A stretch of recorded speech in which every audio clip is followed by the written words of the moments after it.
Hello everyone! Welcome to my Real Estate Maven online channel.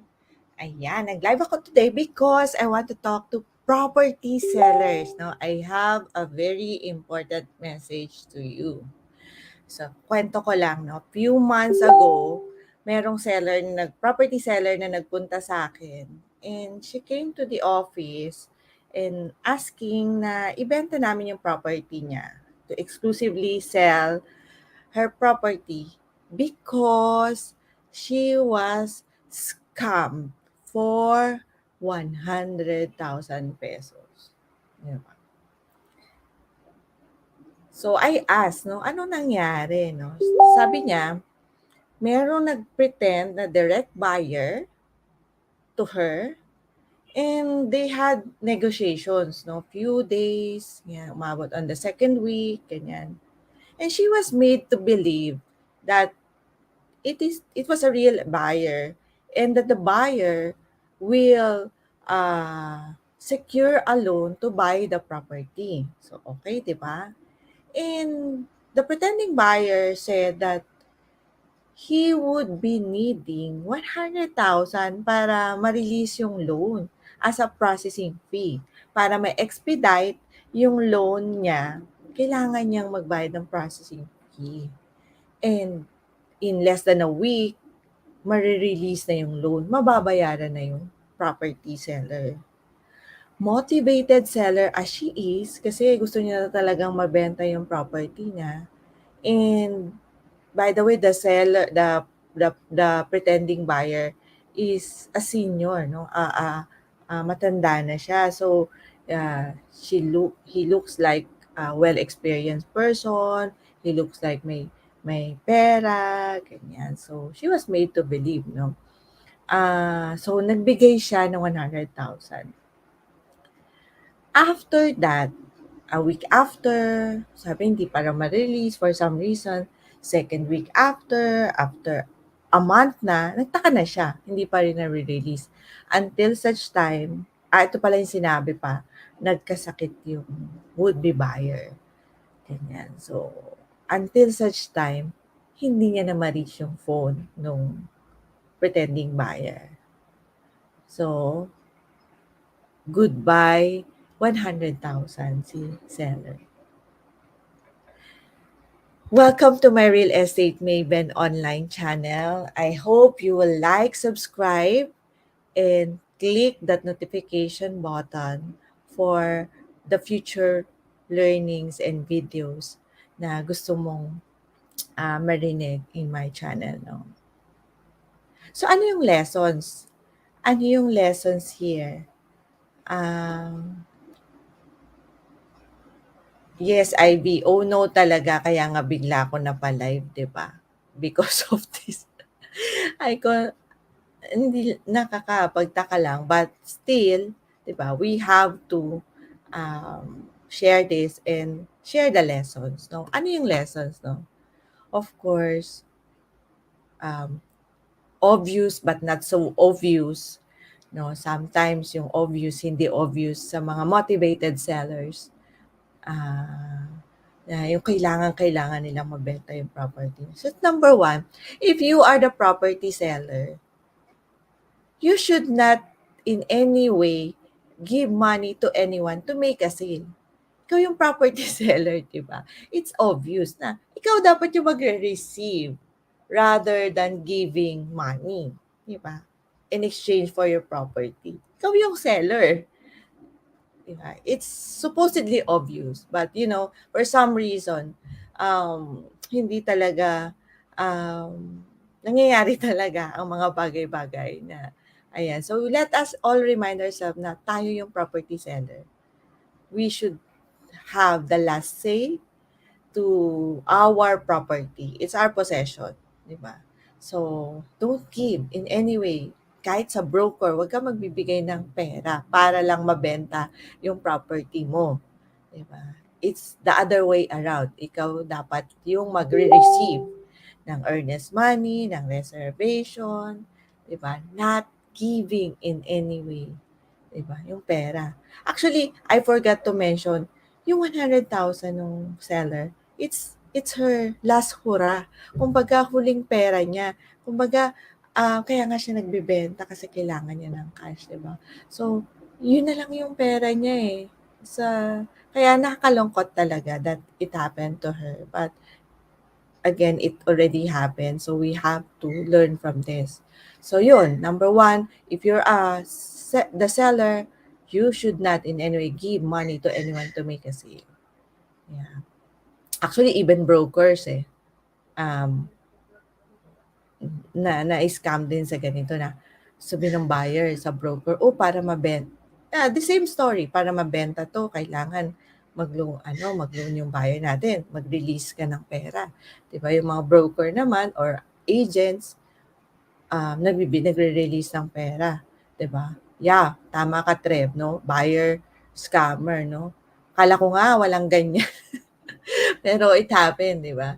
So number two, okay, that's number one, no? Number two, always, ako muna magsasalita. Okay, number two, always be guided by a real estate professional. Diba? Real estate professionals have, especially real estate brokers, when it comes to selling, there are different real estate professionals, diba? So, but into selling property, you have to trust and rely to licensed real estate broker. We have we have protocols as a licensed brokers in selling properties, no? And they are there, of course, number one, to help you sell your property professionally. That should be obvious. And secondly, to protect you from any of these types of scamming, di ba? And they are working for the best interest of the property sellers and buyer, di ba? So, trust them, no? Huwag tayo magtipid. Yung iba kasing na-experience ko, nagtitipid sila, ayaw magbayad ng what you call this, ng broker's fee. But in reality, real estate brokers help you make the sale and help you protect you from this scamming and help you and work at your own at your interest, di ba? In exchange for this uh, little professional fee, di ba? Yun.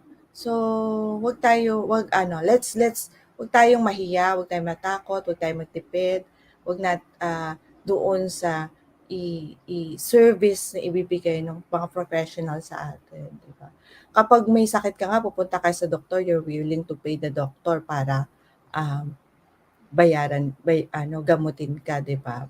Para dahil hindi mo alam paano gagamutin yung sarili mo. Just like in property selling, if you're not in this profession or if you're not in this industry, trust the professionals who are in this profession. So, yun. Marami yan sa location ninyo, 'di ba? Ah, very ideal is may specialty yung broker, yung doon sa location na where the property is. So, just look. Ayan, Trevor is a licensed professional, licensed real estate broker. Ayan. Number three, ito, very important. When the buyer said na she wants to get a loan of the property, it's really okay. It's really okay. It increases your market, no? Increases yung mga potential buyers mo. But make sure to deal directly with the bank if the buyer is getting a loan. What do I mean? It is a protocol of the bank to contact you as a property seller relative to your property. If it's your property that's going to be used as a collateral. And even so, kahit nga hindi, di ba, it's still a protocol that you will be contacted um, as a property seller kung bibilin yung subject property mo yung bibilin, either it is being used for collateral or hindi. Basta kumukuha ng loan yung property buyer, di ba? Banks give letter of guarantee, no, which is in return assurance na babayaran ka ni bank once all the requirements are being uh, are met, no? Pero in doing so, kailangan diretso mo kausap yung mga officials from the bank. Hindi mo man nakakausap mo directly, no? And you are receiving uh, official communications from the bank, no? May mga official account officer ang bank to handle each property loan. So, yung mga real estate brokers, they also can be your mortgage broker. But nevertheless, kahit pa ganon, you will need to ask as a property seller a communication directly to the bank, no? In any case, no?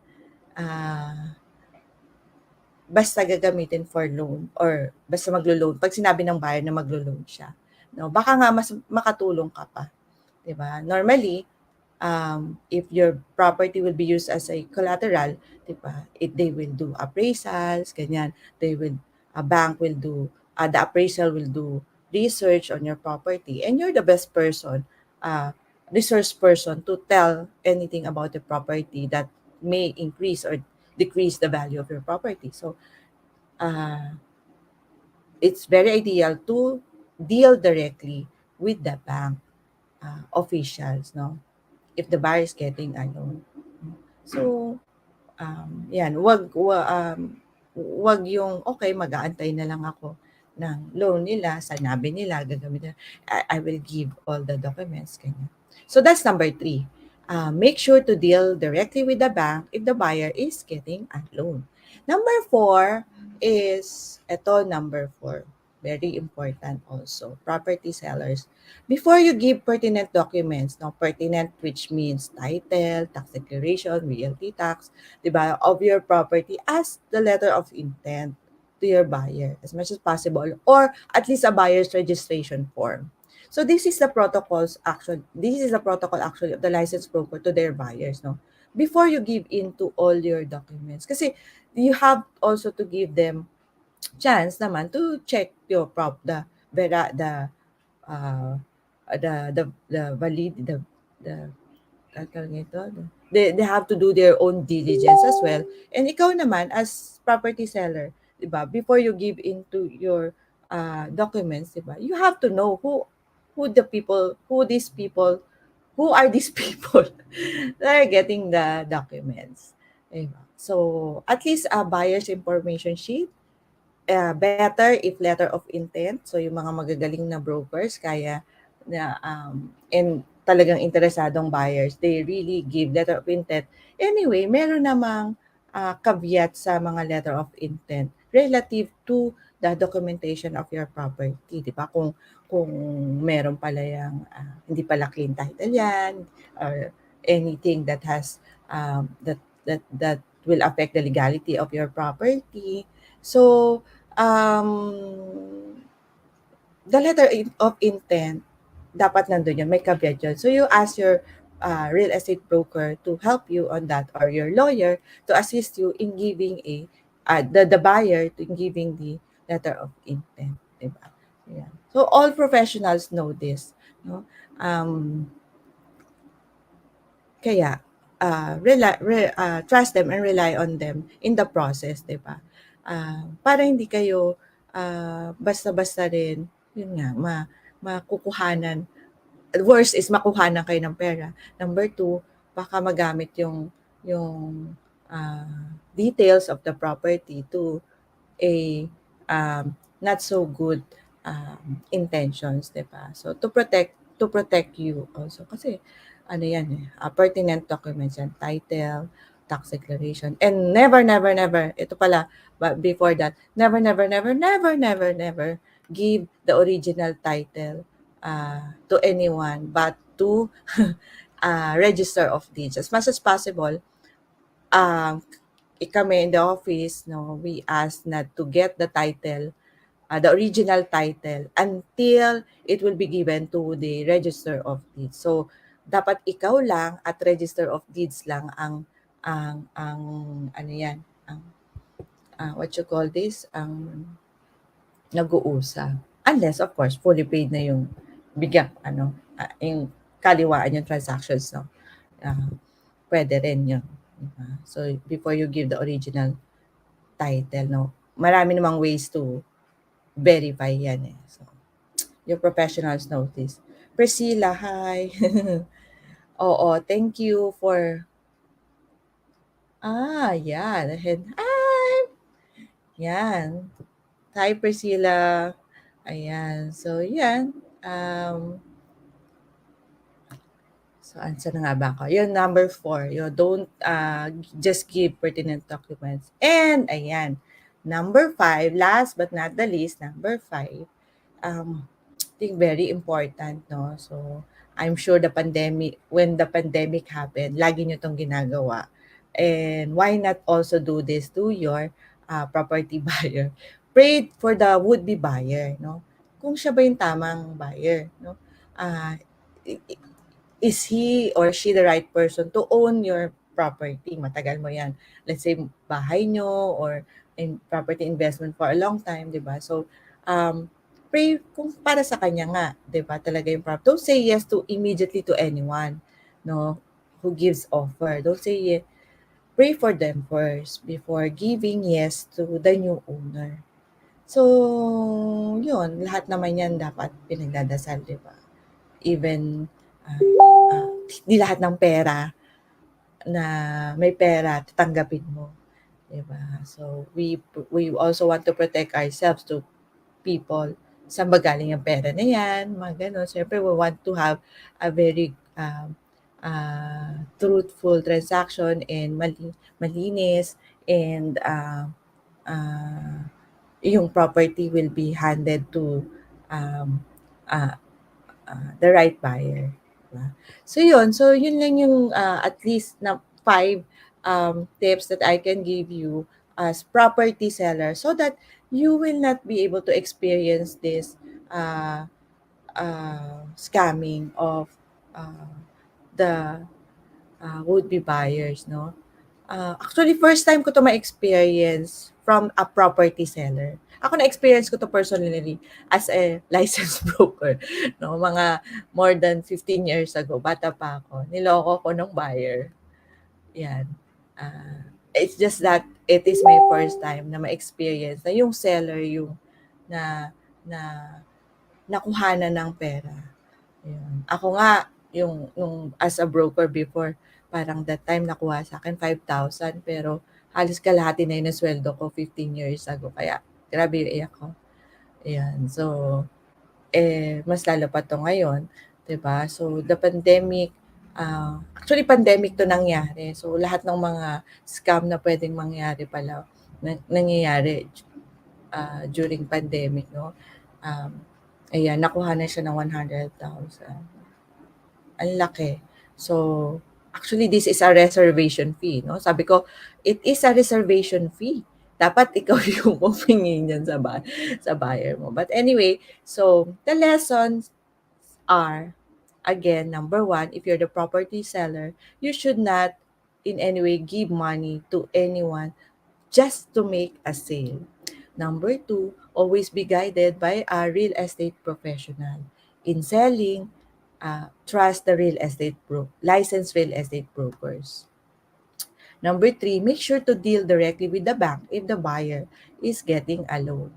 And number 4, before you give in your pertinent documents, ask for a letter of intent from the buyer or a buyer's registration form for you to check out the buyer as well.